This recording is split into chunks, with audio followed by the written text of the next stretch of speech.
Hello everyone and welcome to my WSL installation tutorial. Now in this video we are going to be going over installing WSL or Windows Subsystem for Linux on a Windows computer. Now essentially what this is for the vast majority of my tutorials, whenever we are doing any work inside the terminal or command line, which looks something like this. This is somewhat of a terminal. This is also a terminal. This is actually the WSL terminal right here that's loading right now.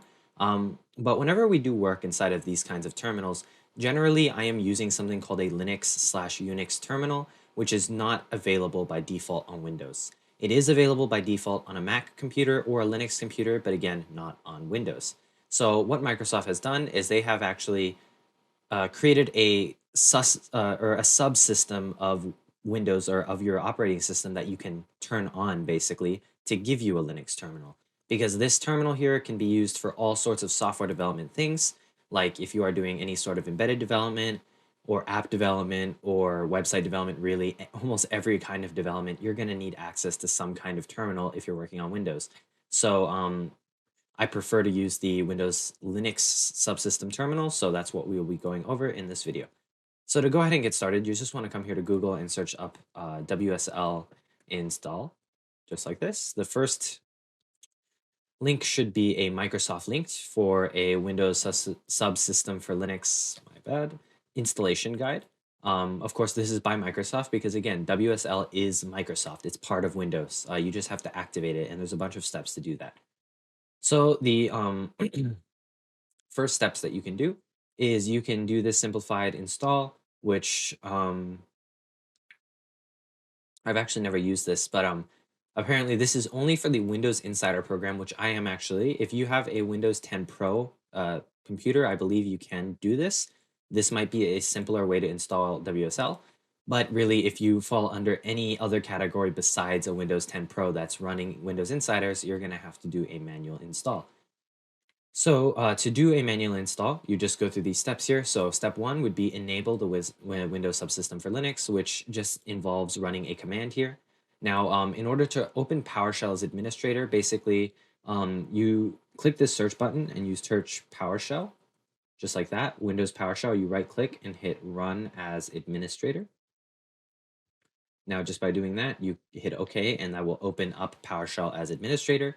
Once you're here, you can just take this command here, copy, and then you paste it in by Control V or Control C. And then if you, I believe, right click, if you right click, it will run the install. And I'll just run this here. I know WSL is actually already installed on my computer, so I don't think this is going to do anything. Or it's just going to reinstall it, I guess, or whatever. But you just run this command in PowerShell and wait for this to finish. And actually, it was canceled because I hit Control C, but it's already installed on my computer. And then once you come here, as long as you have these systems, you have to be running Windows 10. You have to have these versions, which most of you, the vast majority of you, will have these. So you really don't have to worry about this. But if you do have errors, this might be the problem. And then you have to enable your virtual machine feature. So you just copy this command, again, copy, and then paste into here and run it. Then you need to download the Windows or the Linux kernel update package. So you just come here and it will get you an MSI or a Windows installer, and then you just run this like so. It'll say preparing to install, and I already have this installed, so I'm not going to reinstall it. And then once you're done with that, you can set WSL2 as your default version. This it's a little complicated, but there are two versions of WSL. There's the old and the new one. The new one is generally better in almost every way, except that whenever you're working with files that are not on your Windows computer, it's actually kind of slow. But if you are a Linux user and you know your way around the terminal, this shouldn't be any sort of problem. And that slow file system thing should hopefully get fixed in the future, so that won't be too much of an issue. So just go ahead and, again, copy this, paste, and run it just like that. And I already have it set, so this really didn't do anything, but of course you can always run it again. Now, the next step is to actually install your Linux distribution. For those of you who do not know, Linux is an operating system, but there are many different kinds of Linux. Like there's that are all for different purposes. I guess is the best way I can describe it. They're called distros or distributions, which just basically means a different group or different organization can publish their own version of Linux that each are customized to fit the needs of whoever's using them. Now, the most common Linux is Ubuntu, and that is the one that I use. So I recommend doing Ubuntu 20.04 LTS, which means long-term support. You just go ahead and open this, you hit get, it will open your Microsoft Store just like that. And you go ahead and you just wait for this to load. And again, I already have it. This project is installed, but if you do not have that, go ahead and install it here. I can already launch it, but I don't need to. And once you are all set, then you are good to go. Now, of course, you should install what's called the Windows terminal. And let me just pull that up. So you want to open up the Microsoft Store once again. You just hit the search icon and then search Microsoft Store. Just search Windows Terminal. And again, it's this first thing here. This I already own as well. It's made by Microsoft. And all it does is it gives you this application here that you can open up and it lets you create multiple terminals. Again, you can work with the Linux terminals in here. This is my Ubuntu. And then if you can click this drop down, you can actually open a PowerShell or you can open a command prompt if you know what these are. But mostly I run Ubuntu. So just like that, that is basically how you install WSL.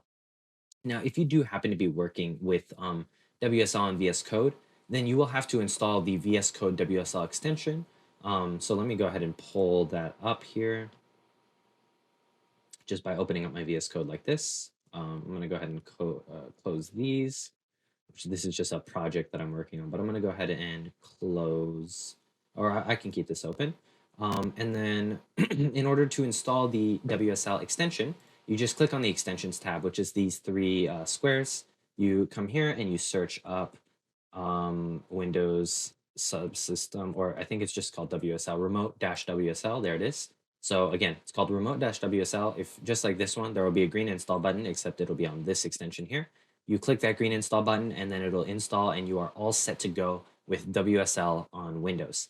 Now to actually open one of your folders in WSL, again, you just go to the View command palette and then you say Open Folder in WSL. And again, it just says remote-WSL, open folder in WSL. Click on that and it'll take you to your different folders. I'm learning Rust, for example. So I can open up one of these, the guessing game, for example. And this is my file system that it's looking at. And I can click select folder. It'll open up in WSL. So it's loading. And then now you'll notice if I hit view and then I hit terminal, you'll see that we actually have a Linux terminal now on our machine. You can see it's the same. It looks very similar to this one here on my Windows terminal here.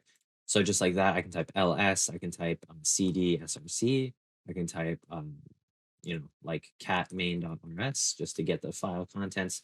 And of course, if you're not familiar with using the terminal, I recommend you check out my previous tutorial video, which was Terminal for Beginners. This is just a tutorial on installing essentially the terminal in Windows through Linux. So if any of this was confusing, I recommend you rewind the video, pause, and of course, just take as much time as you need to go through this at your own pace and install WSL. Of course, that's the magic of YouTube. You can always pause, rewind, and all that stuff. So if you want to see more content like this, I recommend you check out the playlist section on my channel. I've got tons of playlists ranging from web development to, in the future, possibly embedded development and game development, just all things computer science, coding, and software, and even the career aspects. Really, if you want to see any kinds of videos, just leave a comment down below. So if you enjoyed this video, please consider giving it a thumbs up, subscribe, and hit the bell icon for notifications whenever I post new videos. Thank you for watching, and I'll see you in the next one.